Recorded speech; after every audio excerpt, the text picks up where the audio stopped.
አላህን ተሳድቤ ያስቀየምኩት ነገር ነበረ።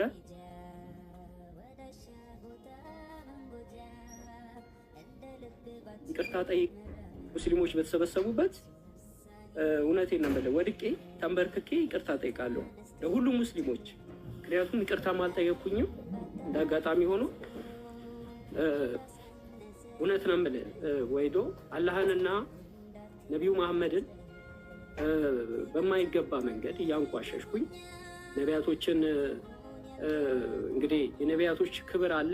ይህንን ሁሉ እያንቋሸሽኩ ለተናገርኩት ነገር አላህንም ነቢዩ መሐመድንም ለተናገርኩት ነገር ይቅርታ ጠይቃለሁ።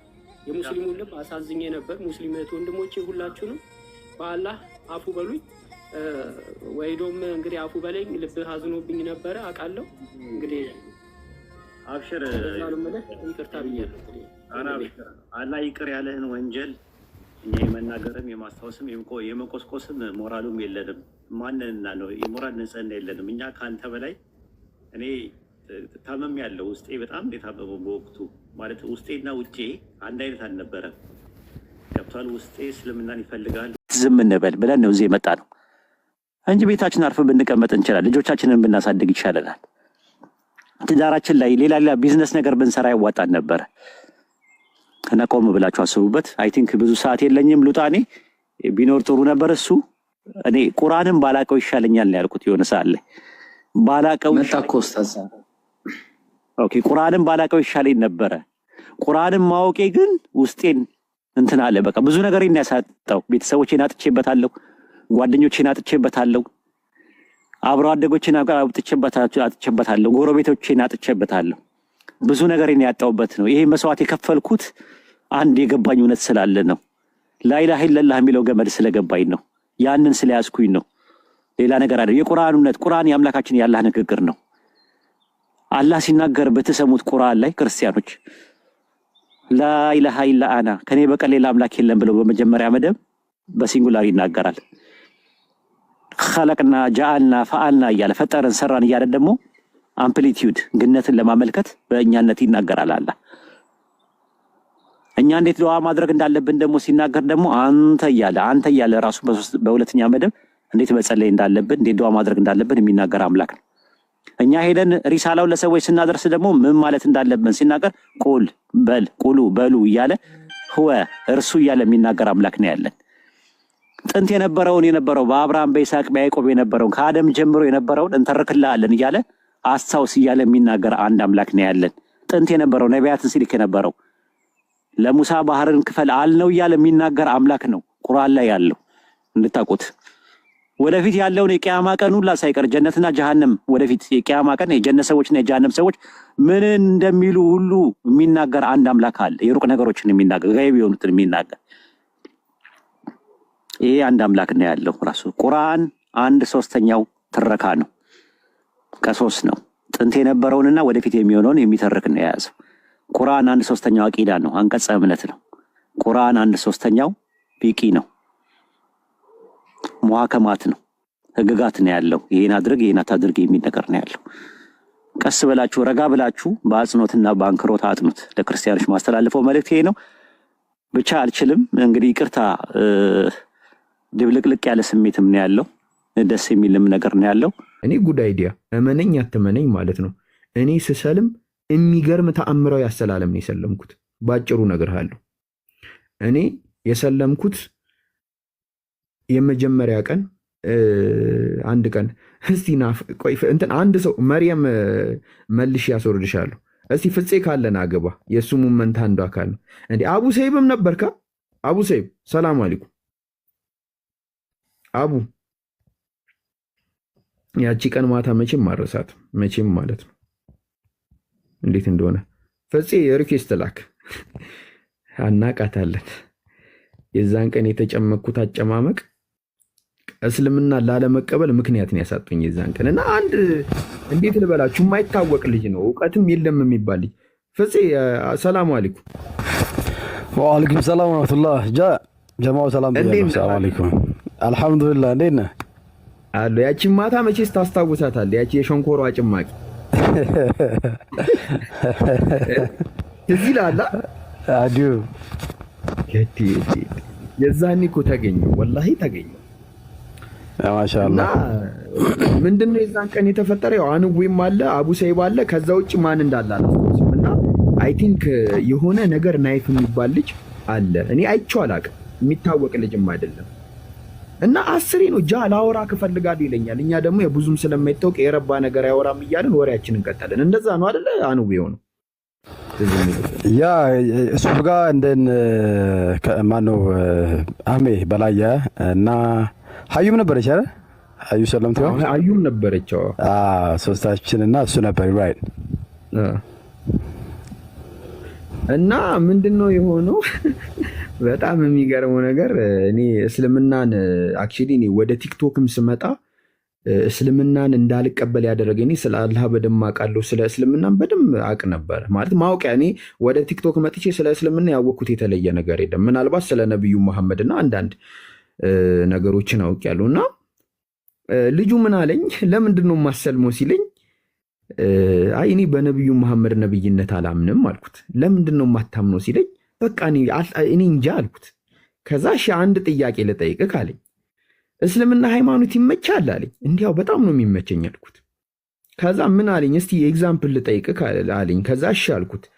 የሆነ የሸንኮራ ጭማቂ ቤት ገባክና አለኝ፣ ሸንኮራ ጭማቂ አዘዝክ። ከዛ ሸንኮራ ጭማቂውን ጠጣከውና ወደድከው አለኝ። እሺ አልኩት። ስለዚህ የሸንኮራውን ጭማቂ ከጠጣከው ከወደድከው በኋላ ይሄ የሸንኮራውን ጭማቂ የጨመቀውን ሰው ጥሩ ጁስ አዘጋጅ ነህ ብሎ አለማመኑ አይከብድም ወይ አለኝ። እንዲህ ነው ያለኝ። እንዴማ ሼም ነው ማመን አለብኝ አለ። በነቢዩ መሐመድ በኩል ለእኛ ከአላህ የተገለጠውን ግልጠተ መለኮት ወደከው ተስማምቶክ እንከን አተህለት እንዴት ነው ይህን ግልጠተ መለኮት ይዘውን የመጡትን ሰውዬ መቀበል ያቃተካለኝ? ጸጥ ነው ያልኩት። ጸጥ ማለት ነው። ምንም አላልኩም። ከዛ በሉን ውጣ ብዬ ስቄ እነ ፍፄም እንደተገኙ አውቀዋል። ከዛ በቃ ከራስ ጋር ትግል ጀመርኩኝ። የመጀመሪያው ቀን እኔ የምወዳቸው ሙስሊም ጓደኞች አሉኝ። ልጅ ጩጬ እያለሁ ስለ እስልምና የተወሰነ ትምህርት ቤተሰቦቹንም በጣም ነው የምወዳቸው። ሌሊት ላይ ነው ተኝቼ ሻሃዳ እያስኳየው ማለት ነው። ሻሃዳ ጓደኛ ያለ የጓደኛ አባት ነው ናበል ሻሃዳ ያዝ ብሎኝ ሻሃዳ እያስያዘኝ እኔ ሻሃዳ ሲያሳይ በጣም ነው ውስጥ የሚነካው። በጣም ማለት ነው በቃ ይሁን አለው ስሜት እኔ ምን እንደሆነ አላውቅም። እና የዛን ቀን አለቀስኩኝ። ከዛ ደነገጥኩና ተነሳሁ። በተነሳሁበት ቅጽበት ፊቴ ላይ እምባ ነበረ። ዛሬ ነገር እንዴት ነው ምናምን ብዬ ከዛ ሌሊቱን እንትን አልኩኝ። ጊታር አጠና ነበርና ጊታር እያጠናው አነገውና ጠዋት ወደ ስራ ሄድኩኝ። እና ይሄ ነገር የሆነው አይ ቲንክ ሰኞ ዕለት ነው። ከዛ ሮብ ዕለት ድጋሚ እንደዚህ ሆነ። ሮብ ዕለት እንዲሁ ማታ ተኝቼ ይሄ ሰውዬ ሻሃዳ እያስያዘኝ አየሁ። አለቀስኩ። አሁንም ተነሳው ደንግጬ በቃ እየሳኩ አሁንም ተመሳሳይ ነገር ሄደ። ከዛ ዓርብ ዕለት ነው አንድ ራስታ ጓደኛለኝ አይ ቲንክ ሐሚድ ይባላል። እና ረጅም ራስታ ነው ያለው። እንዴት ነው ግን መስጊድ የምገባው ስለው እኔ ማንንም አልሰማም ማንንም አላናግርም አለኝ። ገብቼ ሰላቴን እሰግድና አለ መስጂድ ጋር የሆነች ጥግ ቦታ ተቀምጬ በቃ የሆነ ቫይብ አለው ሜዲቴት አድርጌ ምናምን እወጣለሁ ምናምን አለኝ። ግን ማንም ሰው አይነካኝም ምናምን ነገር አለኝ። እና ስለ እኔም አንተም እኮ ቆየህብኝ እኔ እንዲህ የምትቆይ አይመስለኝም ምናምን ይሄ ሰውዬ ያሟል ምንድነው ተደራረቡብኝ አልኩኝ። ከዛ ዓርብ ዕለት እንዲሁ ሌሊት ተኝቼ በቃ ሻሃዳ ሲያዘኝ ሻሃዳውን እያልኩኝ አሁንም አለቀስኩ። ፊቴ ላይም ባገኘው። ከዛ ቅዳሜ ጠዋት ነው ቀኑን ሙሉ ሲጨቃጨቁ አልኩኝ። 9 ሰዓት ላይ ነው ለታላቁ አብርሃም ደወልኩለት። አይ በቃ ሻሃዳ መያዝ አለብኝ ማለት እስልምናን ላለመቀበል አዳምና ሔዋን ከጀነት ሲወጡ ጫማ አድርገው ነበረ ወይስ ጫማ አላደረጉም ነበረ የሚል ጥያቄ ነው መጠየቅ የቀረኝ። ጥያቄ አጥቼ ማለት ነው። አይ በቃ ይህን ያህል እንትን መሆን የለብኝም በቃ ሻሃዳ መያዝ አለብኝ ብዬ ደወልኩለት ለታላቁና ስደውልለት እሱ ታላቁ ወይ ደግሞ ተኮላ ነው የሚለኝ ተኬ ይለኛል። ከዛ ታላቁ እንዴት ነው ምናምን ስለው አይገርምህም አሁን ልደውልልህ እያሰብኩኝ ደወልክ ምናምን ነገር አለኝ። ከዛ ምን ነው በሰላም ስለው አረ ታላቁ በቃ በህይወት አትቀልድ ሻሃዳ ያዝ አለኝ። ወላሂ ነው የምላችሁ ነው ያልምልም እኔ እኮ ሻሃዳ አሲዘኝ ልልክ ነው የደወልኩልህ ስለው አላመንም፣ ተንቀጠቀጠ። ከዛ እስቲ ማርያምን በል እግዚአብሔርን በል አለኝ ማለት እና ስምምነት ያስቅ ነበረ እና አላመንም። ከዛ ወላሂ የምሬን ነው ሻሃዳ አሲዘኝ፣ ሻሃዳ መያዝ በቃ እፈልጋለሁ አልኩት። ከዛ እሱም አላመንም። በቃ ቆይ ምን ላድርግ፣ ቆይ ኡስታዝ ጋር ልደውል ሲለኝ ቶሎ አሲዘኝ ሐሳቤን እንዳልቀየር አልኩት። ከዛ ቆይ እሺ ቆይ በቃ እንትና ጋር ደውዬ ያሲዛል ብሎ እሱ ራሱ እንትና ያለው ራሱ ማን እንደሆነ ስልኩን ዘጋው ማለት ነው። በዘጋው ቅጽበት መልሶ ደወለ። ከዛ ምን እሺ ምናምን ስለው እንዴ መንገድ ላይ ነው ያለሁትና ምን ፈራው መሰለህ አለኝ። ሻሃዳ ሳላሲዝክ የሆነ ነገር ብትሆንስ በልና ሻሃዳን ያዛልኝ። ከዛ ሻሃዳን ያስኩኝ ማለት ነውና ይሄ ነው ሻሃዳን ያስኩበት ቅጽበትና ከዚህ ሌላ በጣም እስልምናን እንድቀበል ያደረጉኝ ማት ሚሊየን ምናልባት ወደ 13 ዓመት ባለ ጆርኒ ውስጥ ያሉ በጣም ብዙ ነገሮች አሉና እስልምናን እንዲይዝበት ያደረገኝ ማለት የመጨረሻው እኔ ወደ እስልምና ስገባ የነበረው ፍትጊያ ይሄ ነበርና ኢሶ ሚራክል ማለት ነው። በጣም በቃ ያስገርም ነበርና በነገራችን ላይ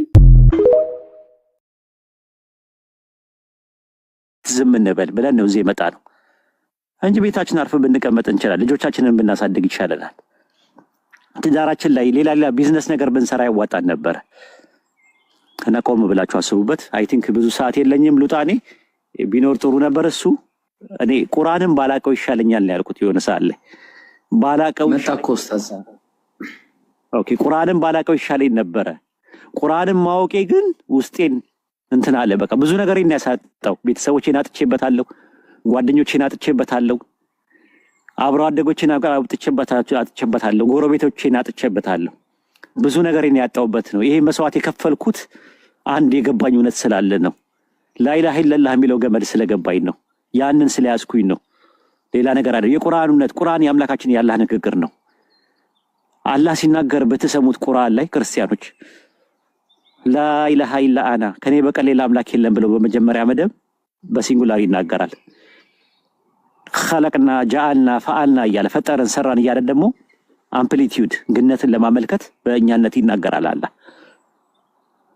እኛ እንዴት ዱዓ ማድረግ እንዳለብን ደግሞ ሲናገር ደግሞ አንተ እያለ ራሱ በሁለተኛ መደብ እንዴት መጸለይ እንዳለብን እንዴት ዱዓ ማድረግ እንዳለብን የሚናገር አምላክ ነው። እኛ ሄደን ሪሳላውን ለሰዎች ስናደርስ ደግሞ ምን ማለት እንዳለብን ሲናገር ቁል በል ቁሉ በሉ እያለ ህወ እርሱ እያለ የሚናገር አምላክ ነው ያለን።